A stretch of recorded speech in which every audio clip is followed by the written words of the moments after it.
and welcome to another edition of The Baby Doctor with me, Bernice Abubedulansa. I'm always excited to come your way with relevant information that helps you keep your baby and children hale and hearty. Food is essential to humans. It's the fuel for our bodies. And it's not only that for babies and children, it's much more than that. It's what helps them grow and develop properly. But just like fuel for your vehicles, you could either be giving your children too little or just a little too much than they need. There's also an issue of quality. Well, that's why today we are discussing feeding for children on The Baby Doctor. Join Dr. Koy and I. We'll be back soon.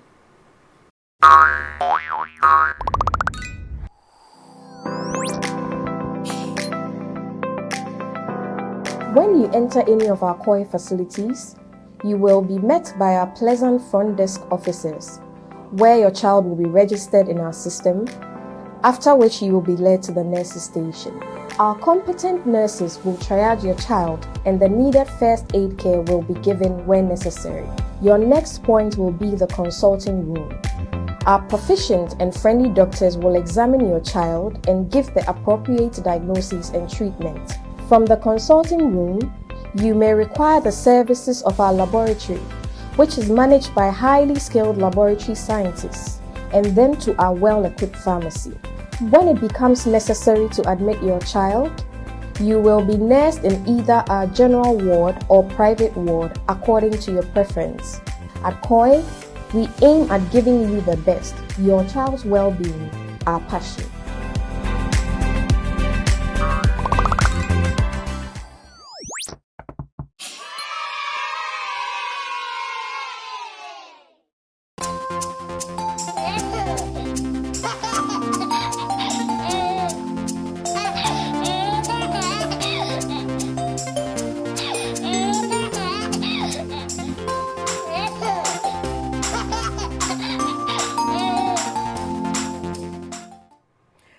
I'm grateful that you've taken time to join us today on The Baby Doctor and hope you've been learning a lot so far. I've been joined by Dr. Koy. You should know her by now if you're a regular on this show, but if not, she's a pediatrician and she's been doing this work for such a long time. She's almost got all the nuggets on her fingertips. And you know, here we bring the very best to help us give you the information that will help your children and your babies especially grow really well. Today, we're talking feeding in children. We'll look at complementary feeding. We'll look at eating disorders. There's just so much more that you need to stick and stay for. And let me just welcome Doc at this point. Hello, Doc. It's good to see you. It's good to see you again, Bernice. Grateful. So you see, we've just got some nice stuff here. Doc will get to them shortly. But we had a conversation previously about breastfeeding, and it was such an insightful one. We've had feedback about people who've been teaching others how to breastfeed, and we're talking about men here, not even women, so shows that we're doing something well. But we're transitioning baby now. It's time to introduce baby to other food besides the breast milk. When is the best time, and what is the best way to transition the baby? Okay, thank you, Bernice, and welcome to today's edition. I welcome our valued clients, yes.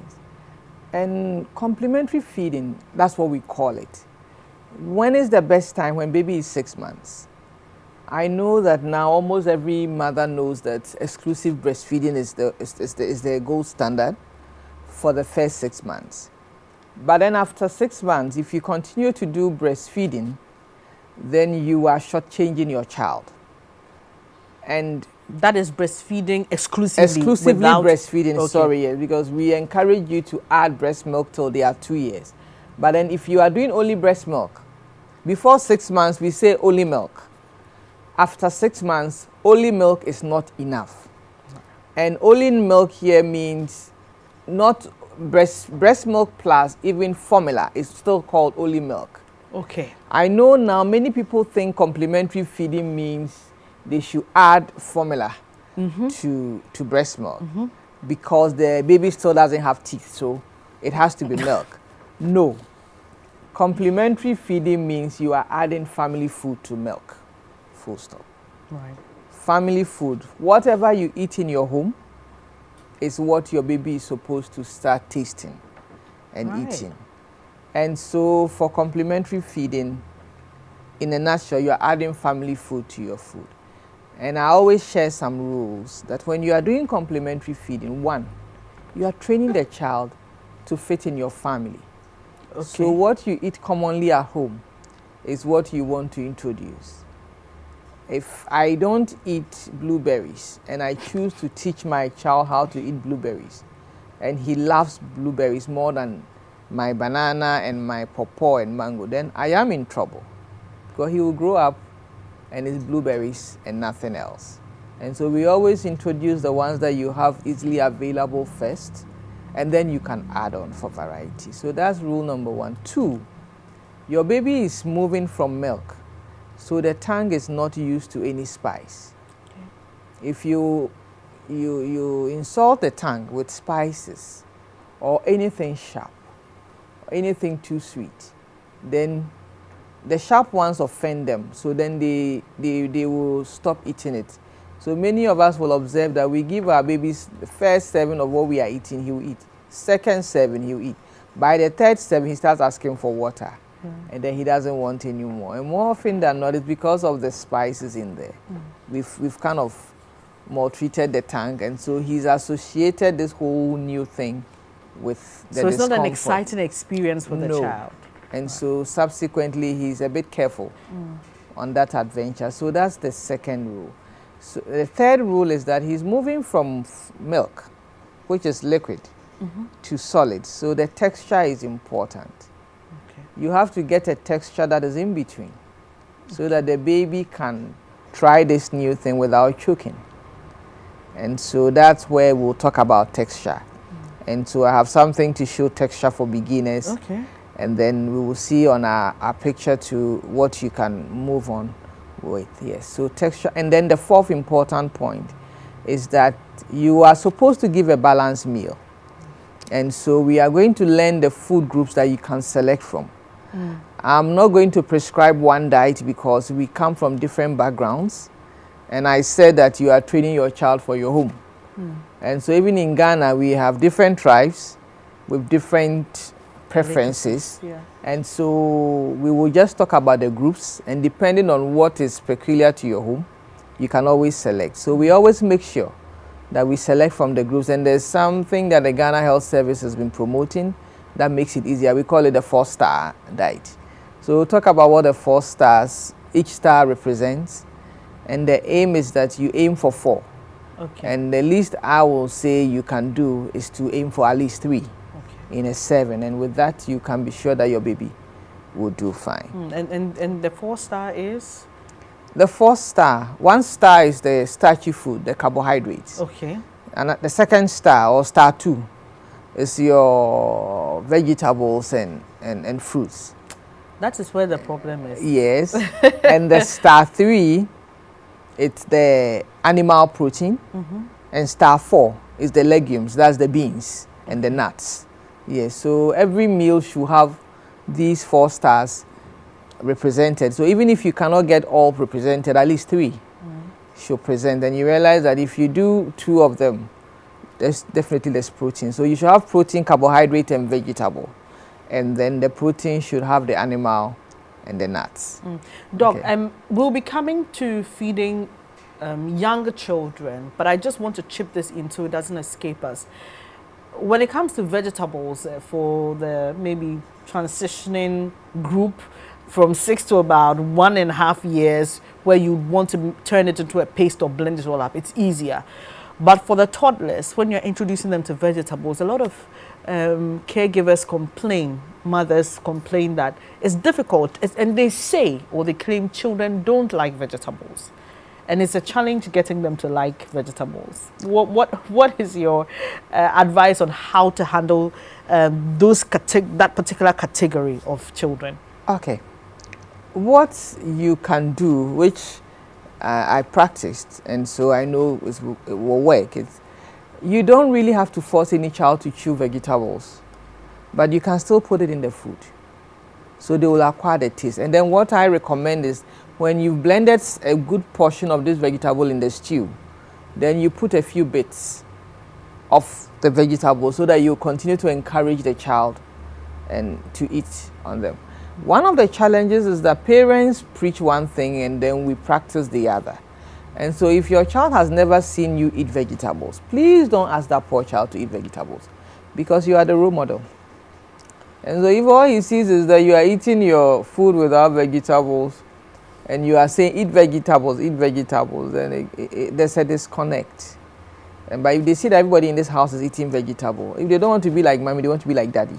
And so with time, they realize it's okay to eat vegetables, and so they will start eating. They may not like all of them, but you realize that they have one that they like, then you add on and you add on. So that's my response to that. Right. So, Doc, you've spoken briefly about how to incorporate what we do, we use locally, or what we eat in the home, in terms of feeding the baby. Do you have any ideas? Because sometimes it's very difficult for a lot of mothers try to be creative, try to have more variety for the child.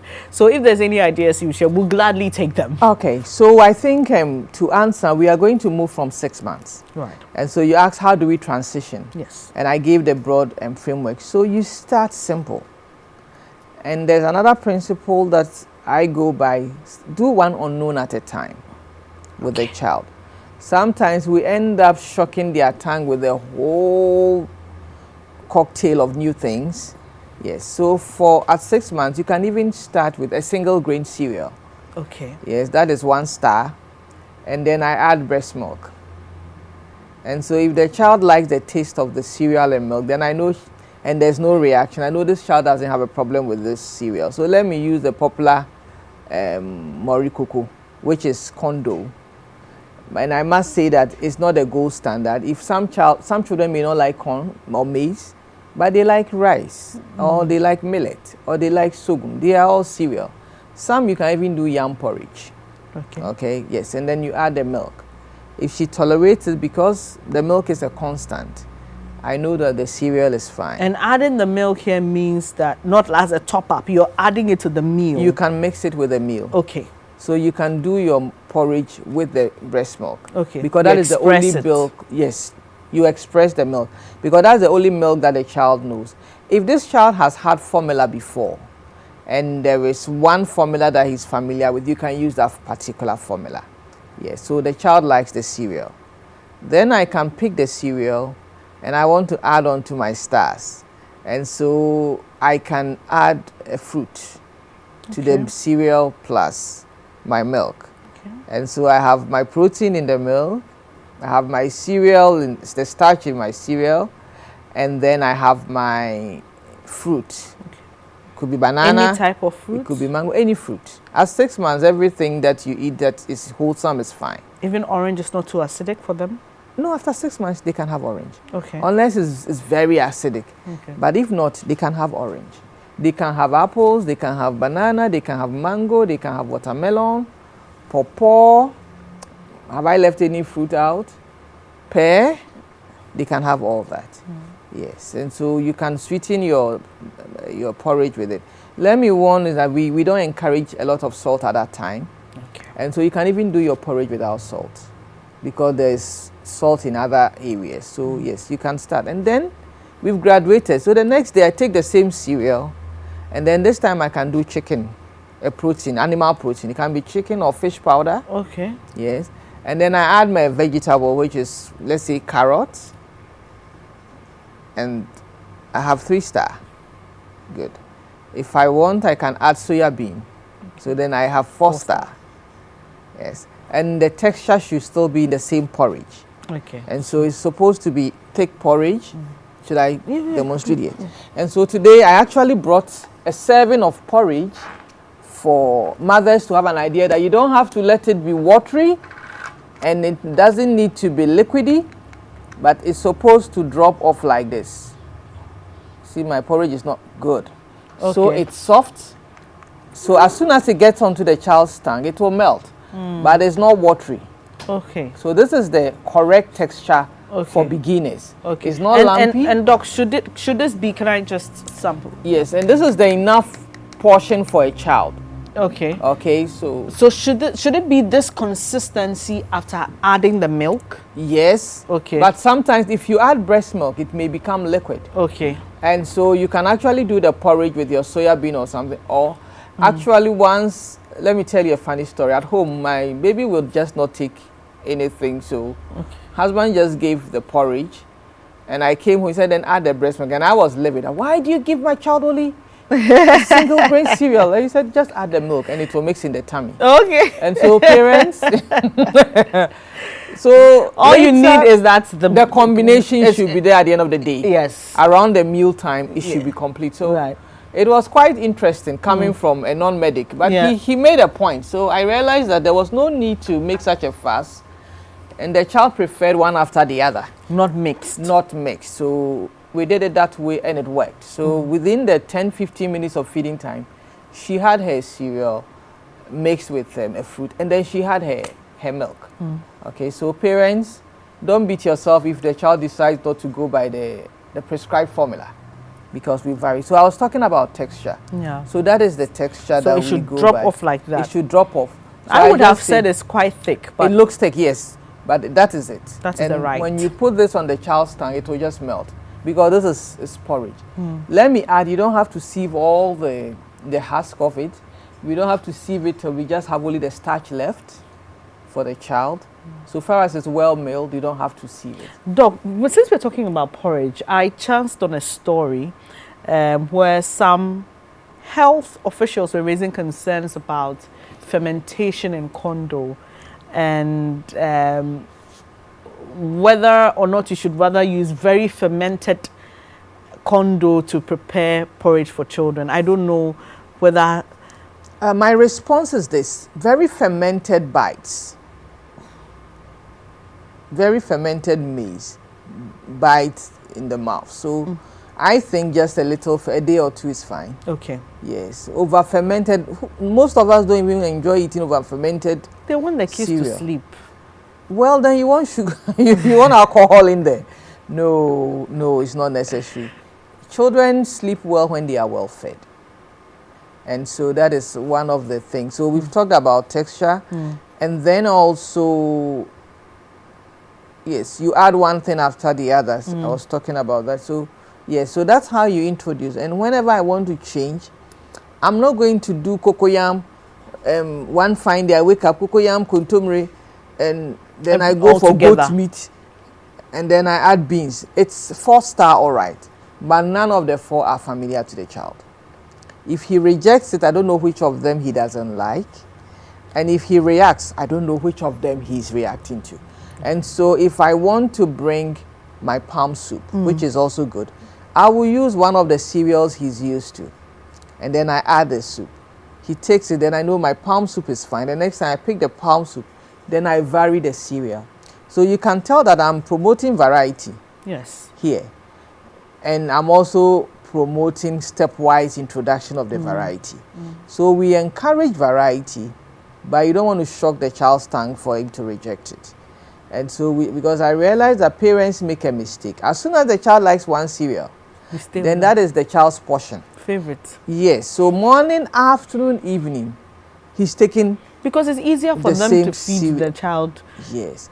But then it's because many people don't know that other options are also possible. But please, everything you eat is fine. I've given you the groups, and then you will see the picture of the groups. And so whatever is in the group, when you stand in your kitchen to feed your child, ask yourself, where are my groups?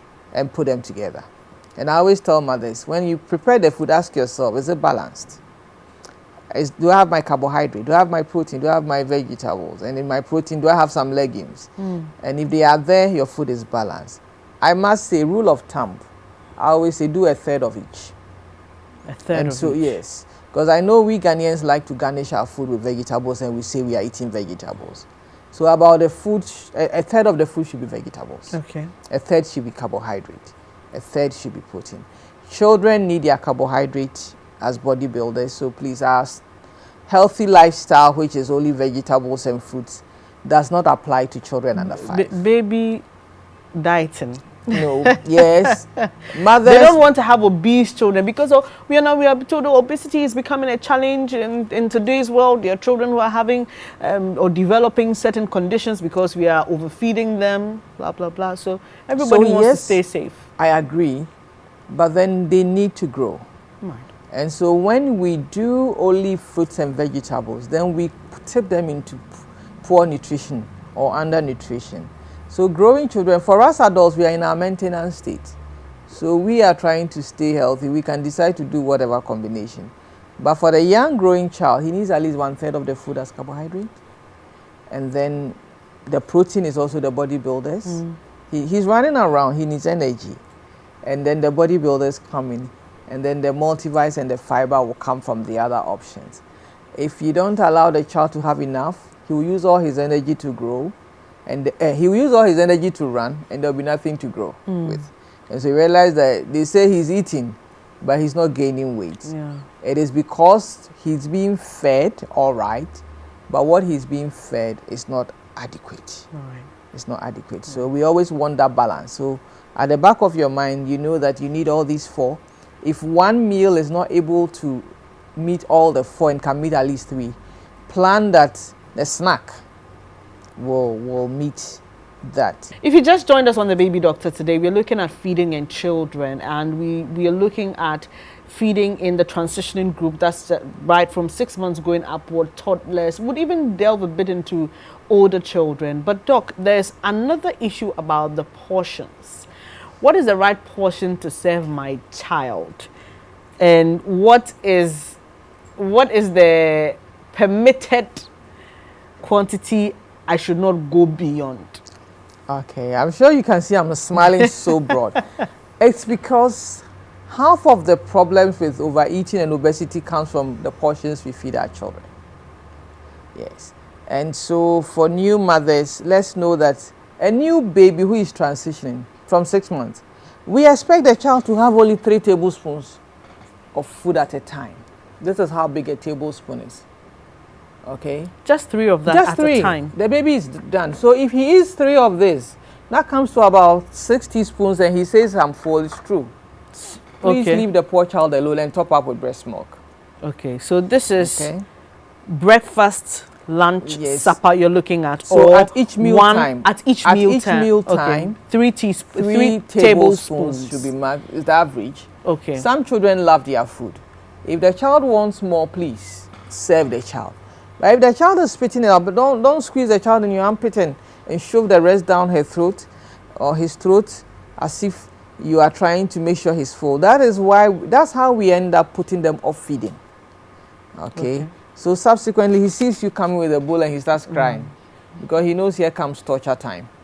Okay, but initially, most of the time, the first 2 they are laughing, and then they taste, and then they start spitting some out, and then you make a face, you laugh, and then you feed again, and he will take. So, yes, and then when they are 9 months going, 6, 9 months, they are supposed to be having half a cup. Okay. So this is okay for a cereal for a child who is 6+. Okay. If he or she will eat this much, he's had more than enough. Okay. Okay, even till 1 year. Okay. And so this my blue bowl is like a whole cup. And so half of this is okay. Okay. Okay? Yes. So if a child is eating 1/3 of this, please don't panic. Don't think your child is not eating enough. Okay. He's eating enough. And I think that will answer the portions because we push so much. We want them to eat a bowl this big at a feeding time. Is that enough for a 3-year-old? Or it's too much? It's too much because after 2, they slow down eating. So the fact that he was eating this much at 1 doesn't mean at 3 years he should eat 3 times this. Okay. You are not being fair. Consistency is different. The food is thicker, so the portion you eat goes down. And see how much weight a child gains in the first year and how much he's supposed to gain the second year. But Doc, you just said that if the child wants more, I mean, there's some, so this is the average, but there's some who have quite a large appetite, so you want to give them more. Should we be feeding on demand? So even if a toddler says, I want more of my banku, or I want more of the fufu, and they want it, should we be encouraging that, or we should stick to the sizes when we know that this should averagely be enough for a child? I think we should manage the portions because you don't want the child to be overweight. But then, for example, for a newborn from 6 to 9, they are supposed to eat 3 puree diets in a day plus a snack if they are breastfeeding. If mom has stopped breastfeeding, then they will have to take an extra meal.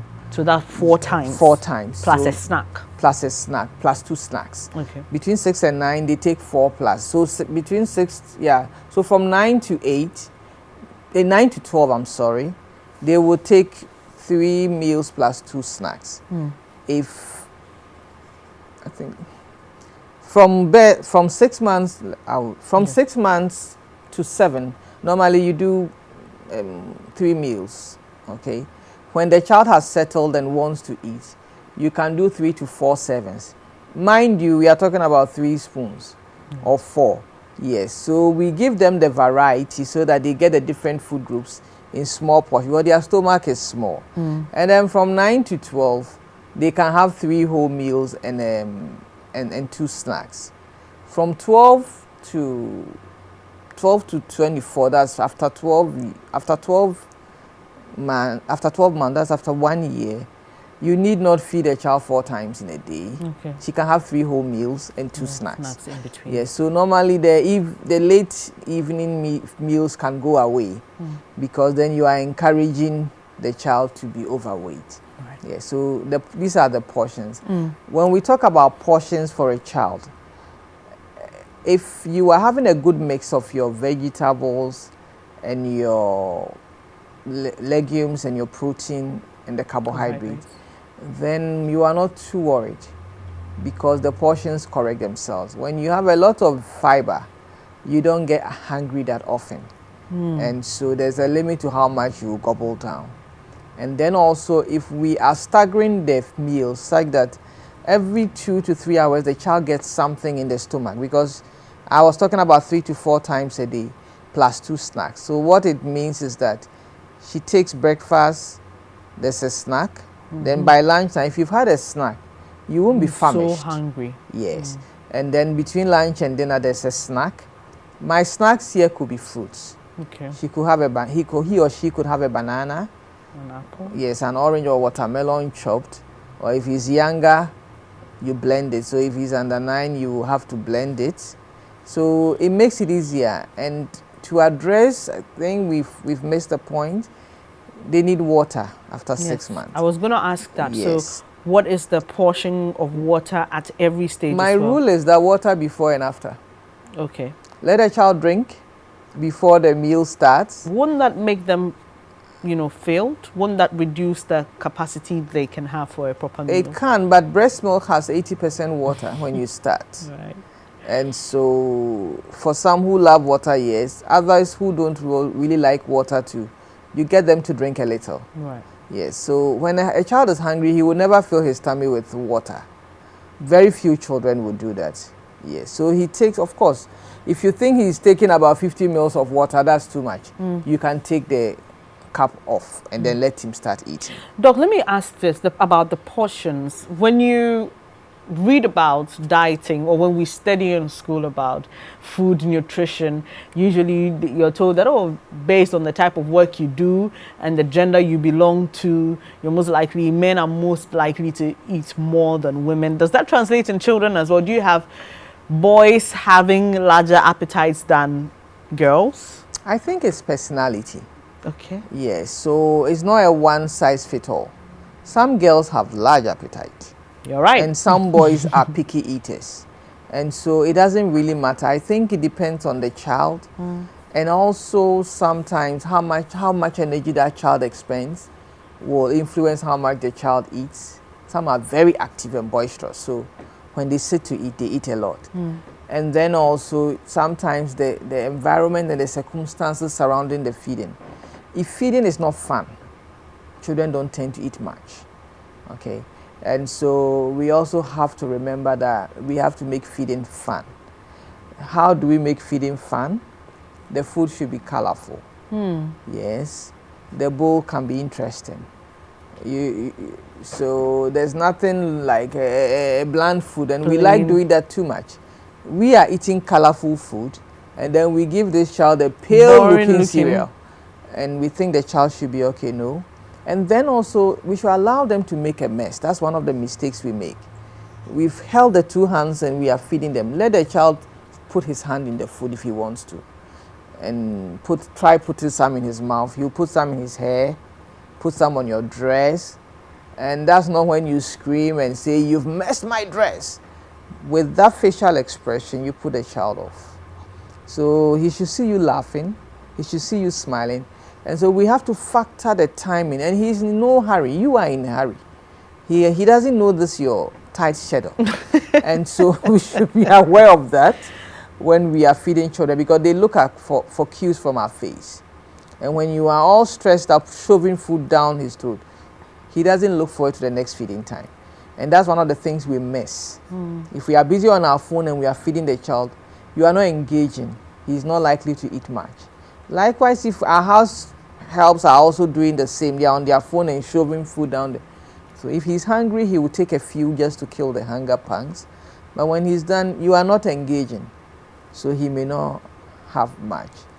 And I must add that for any child after breastfeeding, if you are available after feeding the complementary feeds, please add breast milk if you are available. If you are available, let the child drink to add up so that he'll be properly full. Yes. In between, if you are not there and you want a snack to be milk, fine. You can do that, or you can do milk plus a fruit. Okay, yeah. So I think when we make it fun, then they eat.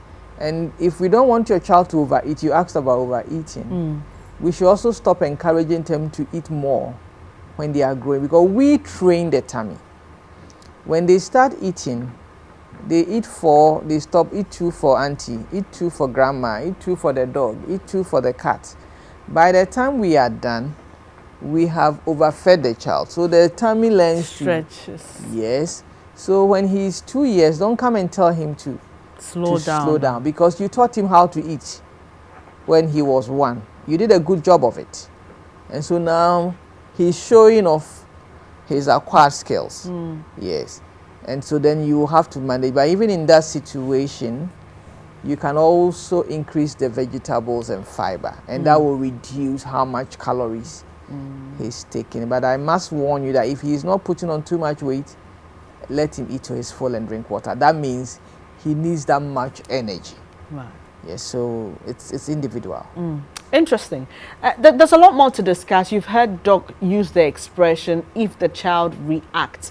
She'll be telling us what exactly she means by that and how to look out for allergies in children. We'll be treating that subject on a later date in full, but since we are talking about feeding, it's important we highlight these things. We'll also be talking about if there is anything to not feed our children, if there's any such thing. So do stay with us. We'll be back with more.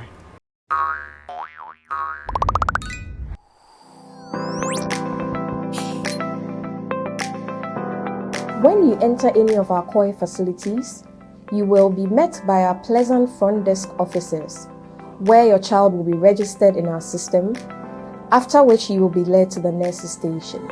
Our competent nurses will triage your child, and the needed first aid care will be given when necessary. Your next point will be the consulting room. Our proficient and friendly doctors will examine your child and give the appropriate diagnosis and treatment. From the consulting room, you may require the services of our laboratory, which is managed by highly skilled laboratory scientists, and then to our well-equipped pharmacy.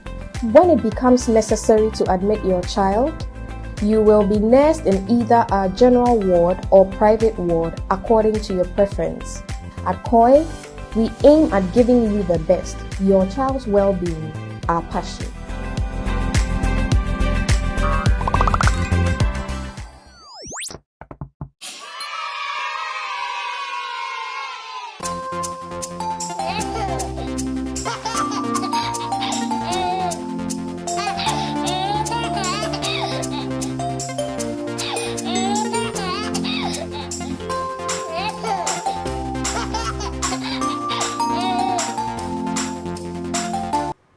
Hi there. Thank you so much for staying on The Baby Doctor with me, Bernice Abubedulan. So today we are talking about feeding in children, and Dr. Koy is giving us very important information. You may have heard her say, especially when you're introducing your baby to solids, to look out for reactions. She'll be telling us exactly what she means by that, Doc. So you're looking at children eating, they're reacting. Does it mean a simple spit up? What exactly do you mean when you say we should look out for reactions? Okay, so reactions vary. And one, you may see a rash on the body. And so you realize that after feeding, maybe 2 hours later, you see this fine rash on the body or red patches on the body. Then that's a sign of a reaction. Yes. Sometimes you see that a child begins to vomit. He vomits out the food. Or other not times, a spit up. Not this a is spit actual up. retching, like he brings a proper vomit. Yes, after he's fed, then he pours everything back. And then in some instances too, you see the child begins to have diarrhea. Okay. So he's having watery stools, watery stools, watery stools. And so that could also be a sign of an allergic reaction. Yes, and interestingly, you observe that consistently for some children, he begins to reject a particular food. You realize that the food that gave him the rice, the next time he's not keen on eating it. So these are some of the initial signs of an allergic reaction to the food. Or sometimes you see swellings. The face can get swollen. A few times you see that their mouth will get swollen, or the limbs are swollen, or the tongue is swollen, but you see an unusual reaction. A few times you see the child gets very fussy, crying, rubbing the skin, and then after a while you see some rashes. So these are some of the signs that the child is reacting to whatever he's taking in. And that is why we encourage one at a time introduction.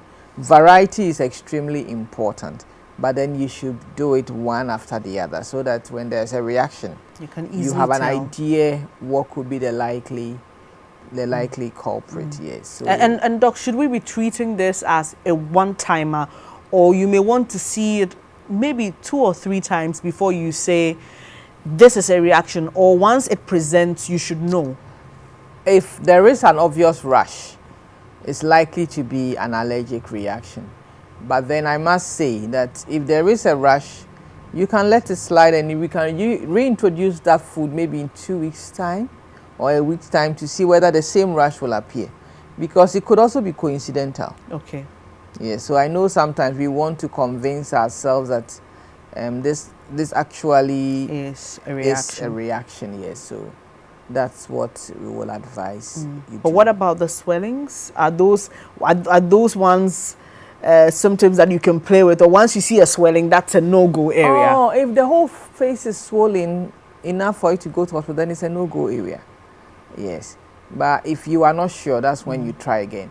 Yes, but then if you saw an obvious reaction, the whole mouth was swollen, you had to go to hospital, and you knew it was this particular thing you introduced, then please take it out. When he's much older, you can try, but not when he's still a baby. Okay. Yes, but then, yeah, so that's what I will say. Very important information here. I see that in this part of our world, we don't treat allergies as serious as it is in other parts of the world. Yes, that's the thing, because in other places, a lot of people die from allergies, and so you may just want to pay attention to that, Doc. But then you don't want a bad reaction. Yes. And so let's not ignore the little warning signs. Yeah, there's no wisdom in waiting for the big one. Yeah. Yeah, so very that's important. What I would say. Okay, Doc. So now let's talk about foods that we should avoid giving our children. You spoke about salt at an early stage, and that's one thing that when you look at foods from other parts of the world that are already packaged in a jar, it's in there actually right, there's no salt in it, and so I see that it is something that must be paid attention to. But when it comes to sugary products, it comes to even what we call the natural juices, I mean, what are the things we should be avoiding? Let's start from the transitioning group up to toddlers, and then we can go to older children. Yes, what we should avoid, and maybe because you talked about packaged food, let me put in a caution. There is no food on the shelf which is superior to homemade food. Okay, whenever the food is processed and preserved, something is taken out. And so as new mothers, let's strive to create similar texture at home. Mind you, whoever prepared that food didn't have your family setting in mind, and so may not have adapted it. So if you are busy teaching your child in Ghana, maybe more to eat broccoli and pumpkins, and pumpkins, it's nutritious, yes, but then do you eat pumpkins and broccoli every day at home? Yes, fine, then continue. If no, then what you find in the broccoli, which is a green vegetable, you see in all the other green vegetables in Ghana. Contomere. Contomere, yes. And so contomere is as expensive abroad as broccoli and spinach are expensive in Ghana. And so that is it. So if you are here, eat what is available and it's less expensive so that it is sustainable. And then you are not going to ration the portion, because the child will grow and will not be eating one little finger of the broccoli. He will start eating a whole bunch. So please budget for that when you are introducing and making your choices. Yes, so that's what I'll say. What do we avoid for a child under one? Please, salty food is out. Any food, any snack, even if it's crackers and it's salty, you should avoid it. Sugar, avoid it. Any sugary food, the sugary cereals should be avoided. Yes, anything that you have to add sugar to, if possible, avoid it. And then honey. A child under one should not have honey as food. I know sometimes when children are coughing, we use honey and warm water as medicine. That is medicinal. And that one, after 2-3 days, we stop. But then honey as food under one, we don't recommend. Fruit juices from concentrate, avoid them. Yes, all these juices from concentrate, you may want to avoid them. And then spices, avoid spices. I told you it offends their tongue. And Ghanaians love to do a little of something. And I always tell them a little of nothing. Not a little ginger, not a little garlic, not a little pepper, small green peppers, little of nothing. This is for transitioning After 1 year, you can do your little of something. Okay. Because by then the child has acquired the taste.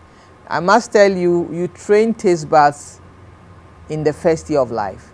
So if you give only cereals waiting that when the teeth erupt at 1 year, that's when you bring the wachi and other things. Or the banku. You are late. You will have to teach them how to eat in the texture that they can eat it, so that they acquire the taste. So let's be a little more practical here. So for banku and okro, you're telling me a 6-month-old can have banku and okro?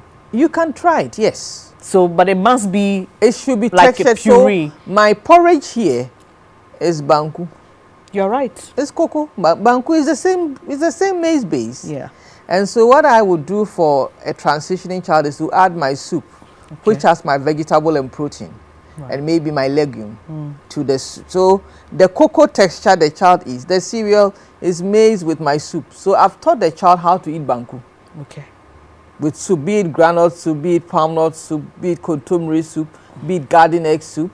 And so the child has acquired the taste of banku. Okay. It is the texture of the round balls that I will bring in when he's 9 months. And then by 1 year, he should be able to eat my banku the way I eat it. Okay. Okay, some delay a bit, but he still have the taste. So the key thing is to make sure that all the tastes in your food, except the spices and the sharp ones, are introduced early. Otherwise, you get into a lot of trouble when they are 1 year plus. Okay, yes. So these are the foods. And then, yes, so processed food we should avoid. Processed meat, sausages and things should be avoided in children. Yes, you are better off going for the raw, yes, the actual raw meat. And then half-cooked food should also be avoided. So you cannot be giving the child half-cooked egg or half-cooked meat, no, because there are some germs that the child's tummy cannot handle. And so those are things that we want to avoid in children under 1. And then, of course, nuts, whole nuts. Please, the peanut butter is fine, but please, you can't give the child the peanut to chew. And then for toddlers, 1 year and above, yes, 1 year up to 5, avoid the whole nuts because it can choke the child. Avoid the snacks which has salty and then or sugary, and so the pastries should not be so laden with fat and things. Yes, so yes, once in a while they can have the bread, but they shouldn't just go on pastries where a lot of trans fat. Every day. Yes, sausages, and then the 1 to 5. Yes. Okay. Yes. Yes. You should go slow on those things because Okay. there are a lot of. That's where your obesity becomes your problem. But interestingly, we allow them to snack a lot, saying that the child wants it, the child will cry. Pizza. So if you look at it, if you are doing it and you are controlling the portions and you are making sure it's healthy things on there, I don't have a problem because your vegetable will be there, your protein, you've gone for minced meat or minced chicken, that's it. But where you are doing pepperoni and sausage and it's just with a big slice of crust and then ketchup sitting on it, well, look at the stars you have achieved, and then a lot of trans fat, which was not in even the stars. Yeah. Yes, so that's what we should avoid in these children. We should control their portions and then also give them a scheduled feeding time. We don't do well as parents when it comes to that, so we allow them. When children are hungry, they snack on what is available. So please don't put all the snacks which are not healthy at their disposal. Then by the time it's meal time, they are full. And so you hear them saying that when he comes home, he doesn't want to eat. When he goes to school, he's eating. It's the same stomach. Yeah. It's the same taste buds. But because there's structure, Discipline. there's discipline. So, and when he comes home from the car, he's snacked. He gets down, he gets a slice of whatever as another snack, waiting for dinner. So by 7 p.m. when your dinner is ready, he's full. If you made dinner available on arrival, he would have eaten the dinner. Yes, and then you don't have to deal with the snacks, where the fat and the grainy weight sits. Okay. It's a very interesting conversation we are having today. But Doc, we have spoken at length about not forcing children, take one for mommy, don't take one for grandma, all those things we do just to make it exciting for children to eat. But what constitutes abnormal eating behavior or eating disorders in children? What should be that flag we are looking out for? Say this is not normal behavior, and we should be paying attention to that child. Okay, yeah. Of course, I think if the child is refusing every food, it's not normal, because from all that I've said, I'm always talking about he will eat at least this portion of it. Yes, so that is one thing that you will consider a red flag. If he was eating and suddenly he stopped eating everything, it may be because the child is not well. Okay. He will only have a fever, but he will stop eating. Or he's not gaining weight as he should. Those are flags. Also, children pick at everything. We know. He meets this thing, even if it's not food, he meets an object on the floor. That is for under 2. After 2 years, if you see the child picking everything and putting them up, it's not normal. Okay. That is also a red flag. So under 2, it's okay to see the child pick a piece of wood and everything goes to the mouth. Everything goes to the mouth. That is fine. After 2, we call it picker. That is a sign of illness. Okay. And so that you should do something about. Yes. Then as they grow older, when they are getting to their preteens or around the teens, if they start dieting so much, every time they are looking for an opportunity to diet, that is also an abnormal eating behavior. And then also, of course, eating everything inside, as you were saying, he's eating and eating. Food is his friend. He finds comfort with food. Every time you hear him fighting, it's about food. That's also an abnormal eating behavior.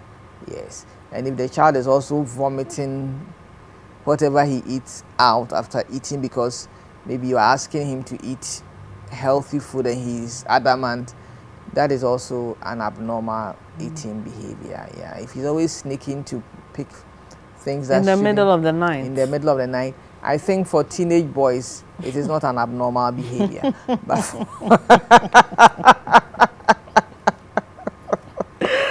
for teenage boys, it is not an abnormal behavior. Okay. But for younger children, and especially when they are having weight issues, then you know that it's an abnormal behavior.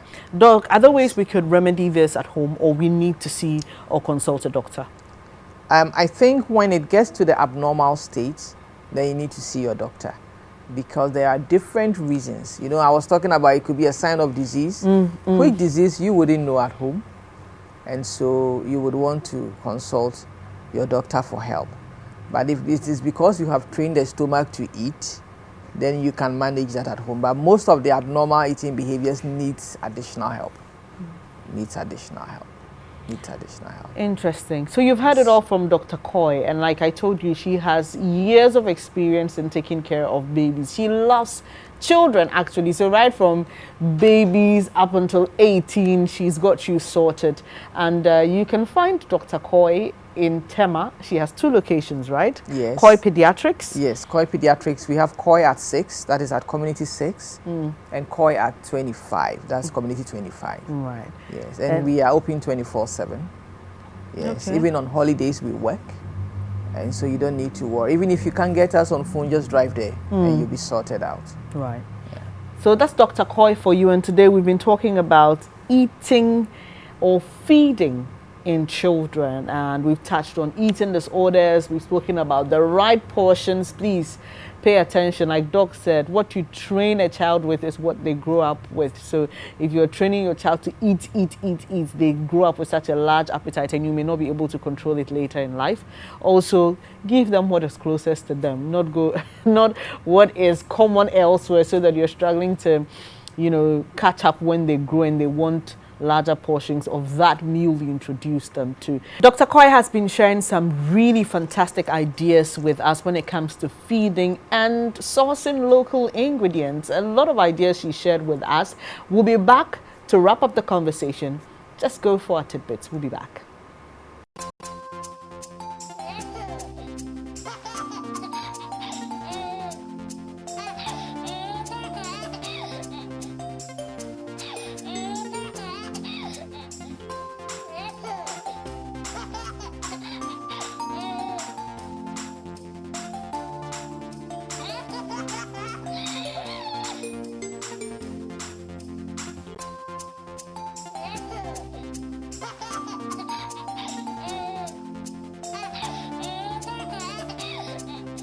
Hello, do you have any questions for your baby doctor? Send a video or text to 0557 456 211. Would love to hear from you. Thank you so much. I appreciate your company here on The Baby Doctor. So I'm wrapping up my conversation with Dr. Coy. Doc, you've really shared wonderful, wonderful ideas with us. And I love it when we talk about food, especially for children, because it's what drives them. It's what keeps them going. And importantly, you don't want to forget about the 4-star, right? Because that's what guides you. It's a guide, and it helps you to ensure that you're giving your child what they need. Because beyond eating for fun, there is important work for the food to do, so you make sure that you're providing the best. Doc, so finally, important information for us to know when it comes to feeding in children. Good. I think for our listeners, we should always remember that variety is the word. The more options you give, the more likely you would make sure all the nutrients the child needs, the child gets. And so let's not shy away from variety. The key thing is to make sure that the texture is right. Also, children vary. So as you feed your child, you should take cues from the child and know what method works best for your child. Some will be running around and eating, or moving around and eating, and some will just need to have the toy in front of them and they will sit to eat. So as you do it for a while, both parent and child get to settle on what works.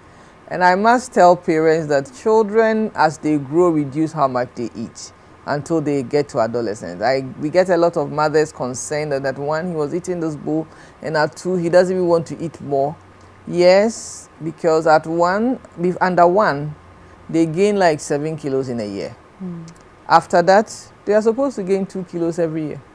Okay. And so please, when your child is 10 kilos at 1, he should be 12 kilos at 2, and then 14 kilos at 3, and 16 at 4. So please don't ask your 2-year-old to be 20 kilos. Then you are pushing him to obesity. So that's what I want to tell parents, that it's okay when the child says he's full at 2 years, he knows when he's full. If he's not eating even 1 and he says he's full, we know that is not true. But then when he's had about 10 spoons and he says he's full, it's true. allow him to be. And if he's gaining weight well, then you know you are doing well. And so the more healthy food options you put at home, the more likely that the child will not depart from it when he grows. And be good role models. If you are eating junk food, please don't tell the child to eat healthy. You are the #1 role model and they will learn from you. Thank you. I like that, Doc. Before I let you go, though, this question just came to mind.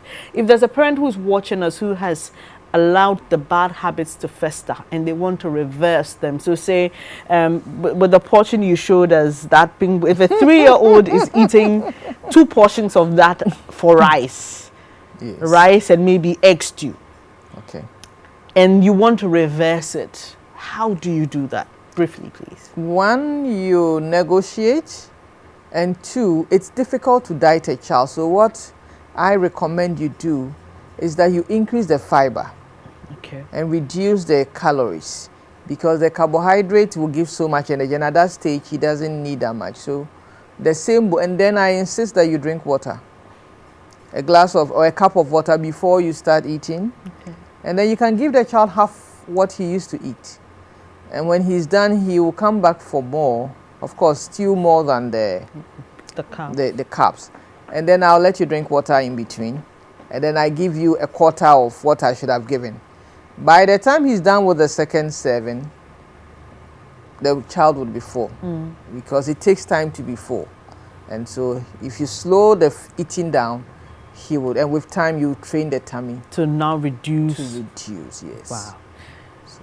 If you're still at a loss on how to do this, you can ask Dr. Koy for help. She's always available. You can find her in Tema, right, Doc? Yes. At Koy Pediatrics. Yes. Community 6 and Community and 25. 25, yes. Right. And it's open 24/7, and there's always a doctor there to answer your questions.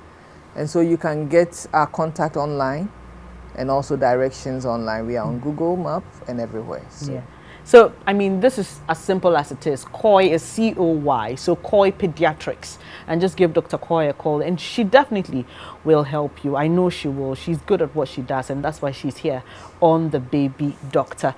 Well, that's how we end today's edition of The Baby Doctor. We've been talking about feeding in children. If you missed any part of this conversation, please, you can catch a repeat. We'll be telling you when. And also, you can get onto our YouTube channel, My Joy Online, and watch this episode again. You can share the link. It's important. Let the knowledge spread. If you couldn't catch up with earlier episodes, you can also find it on My Joy Online TV. I'm Bernice Abubedu-Lansah. Before I go though, let me say a very big thank you to Azel Vogue for clothing me. Very beautiful dress I've got here. Azel Vogue is on Instagram, or you can call Azel on 0244 266 0244 266. Tell her you saw me on The Baby Doctor. She would clothe you for all your occasions. She's got very beautiful designs. Just go check her out on Instagram and you know what I'm talking about. Also, a big thank you to Think Media, where I'm bringing you this program from. Think Media is your creative expert. Anything you need on event organization, event planning, just find Think Media and you will be sorted. Thank you once again for joining me on this episode of The Baby Doctor. Stay blessed until we meet again next time.